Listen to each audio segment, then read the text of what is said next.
Canada ने एक बड़ा झटका दिया है। करीब 47,175 इंटरनेशनल स्टूडेंट्स को अब आउट ऑफ कंप्लायंस माना जा रहा है अपने स्टडी परमिट्स के साथ। ये नंबर सुनकर पूरी स्टूडेंट कम्युनिटी हिल चुकी है, क्योंकि नॉन कंप्लायंट होना सिर्फ पेपर वर्क की बात नहीं है। इसका मतलब होता है कि आपका वीज़ा कैंसिल हो सकता है, या आपको डिपोर्ट किया जा सकता है, या फिर आपको फ्यूचर में किसी भी तरह की एप्लीकेशन लगाने से बैन किया जा सकता है।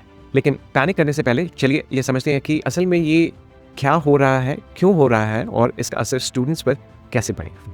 हेलो दोस्तों, मैं हूं हरमिंदर सिंह सूरी, एक लाइसेंस्ड इमिग्रेशन कंसल्टेंट कनाडा में। अगर आप अपने स्टडी परमिट को लेकर चिंतित है या अपना केस डिस्कस करना चाहते हैं तो मुझसे आप कंसल्टेशन बुक कर सकते हैं। नीचे डिस्क्रिप्शन बॉक्स में हमारा लिंक प्रोवाइड किया गया है, उसके थ्रू आप कंसल्टेशन बुक कर सकते हैं। और हम हर सैटरडे को कनाडा इमिग्रेशन से जुड़ी नई अपडेट्स और वीडियोस लेकर आते हैं। आपने अभी तक हमारे चैनल को सब्सक्राइब नहीं किया तो प्लीज़ सब्सक्राइब करें। अब बात करते हैं कि असल इशू क्या है।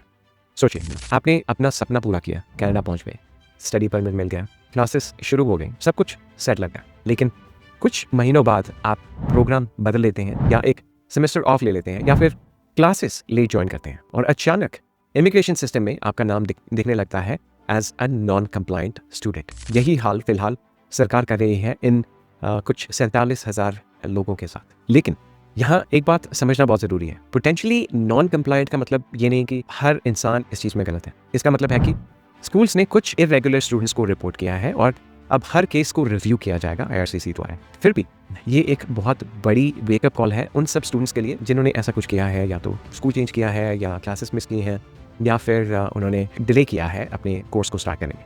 अब सवाल ये है कि ये सब कुछ अभी क्यों हो रहा है। सबसे पहले तो एजुकेशन सिस्टम पर बहुत ज़्यादा प्रेशर है। पिछले कुछ सालों में कनाडा में इंटरनेशनल स्टूडेंट्स की संख्या बहुत बड़ी है। कुछ कॉलेजेस ने एग्रेसिवली रिक्रूट करना शुरू कर दिया था, बिना वेरीफाई किए कि स्टूडेंट जेन्युइनली यहाँ पर पढ़ने आना चाह रहा है या नहीं आ रहा है। दूसरा रीज़न है कि रिपोर्टिंग सिस्टम में गड़बड़ी थी।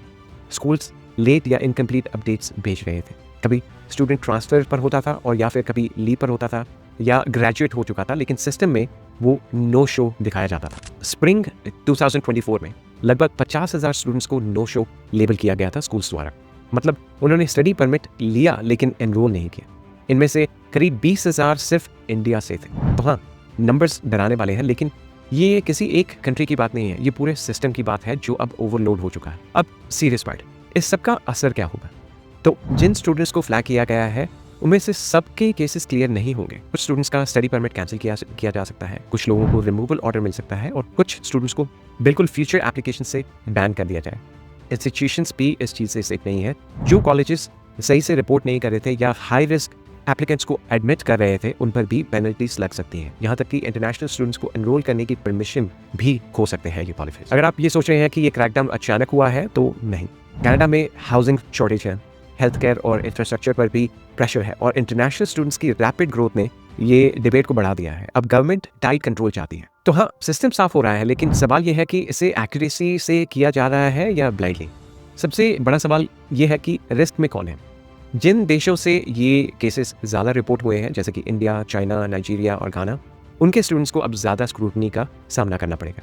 जिन्होंने इंस्टीट्यूशंस बदले हैं, गैप लिए हैं, या एनरोलमेंट डिले किए हैं, वो भी हाई रिस्क कैटेगरी में आ रहे हैं। और जिन स्कूल्स की वेरिफिकेशन प्रैक्टिसेस वीक है, उनका नाम भी खतरे में है। अब एक छोटी सी mistake, late reporting, missing document या ट्रांसफर अपडेट ना होना अब इन्वेस्टिगेशन ट्रिगर कर सकता है। अब बात करते हैं कि आपको क्या करना चाहिए। सबसे पहले डॉक्यूमेंट सारे संभाल के रखें, अपना NOA, ट्रांसक्रिप्ट, अटेंडेंस प्रूफ और स्कूल की ईमेल्स। दूसरा, कभी भी चेंज हो तो तुरंत बताएं, चाहे प्रोग्राम स्विच करें या डिफर करें या ब्रेक लें, तो IRCC को ज़रूर इन्फॉर्म करें। तीसरा, स्कूल का स्टेटस चेक करें कि वो DLI है या नहीं है, और उनकी LOA जो है वो वेरीफाइड है या नहीं है। और सबसे ज़रूरी, शॉर्टकट्स मत लीजिए। बाद में ठीक कर लेंगे वाली सोच इमिग्रेशन में भारी पड़ सकती है आपको। ये मोमेंट कनाडा के इंटरनेशनल एजुकेशन सिस्टम के लिए टर्निंग पॉइंट है। सालों से ये सिस्टम अपॉर्चुनिटी का सिंबल रहा है, लेकिन अब इसे अपनी कमजोरियों का सामना करना पड़ रहा है। अब देखना यह है कि इससे सिस्टम और ज़्यादा मजबूत होगा या फिर इनोसेंट स्टूडेंट्स मुसीबत में पड़ेंगे। अगर ये खबर आपसे जुड़ी है या किसी ऐसे व्यक्ति से जिसे आप जानते हैं, तो अवेयर रहिए, कंप्लायंट रहिए, और IRCC या स्कूल की किसी भी कम्युनिकेशन को इग्नोर मत कीजिए। अगर आप जानना चाहते हैं कि फ्लैग होने के बाद क्या करना चाहिए, तो कमेंट्स में बताइए मुझे, और अगले वीडियो में मैं आपको डिटेल में समझाऊंगा कि आपको फ्लैग होने के बाद क्या करना चाहिए। दोस्तों, मैं हूं हरमिंदर सिंह सूरी, एक लाइसेंस इमिग्रेशन कंसल्टेंट, और अगर आप अपने स्टडी परमिट या इमिग्रेशन केस में प्रोफेशनल हेल्प चाहते हैं तो please feel free to book a consultation, हमारा लिंक नीचे डिस्क्रिप्शन बॉक्स में है। और याद रखिए कि हम सैटरडे को कनाडा इमिग्रेशन से जुड़ी नई और सटीक जानकारी लेकर आते हैं। तो सब्सक्राइब कर लीजिए, बेल आइकन को दबा दीजिए ताकि आप कोई भी अपडेट मिस ना करें। मैं फिर मिलता हूँ आपको एक और वीडियो के साथ।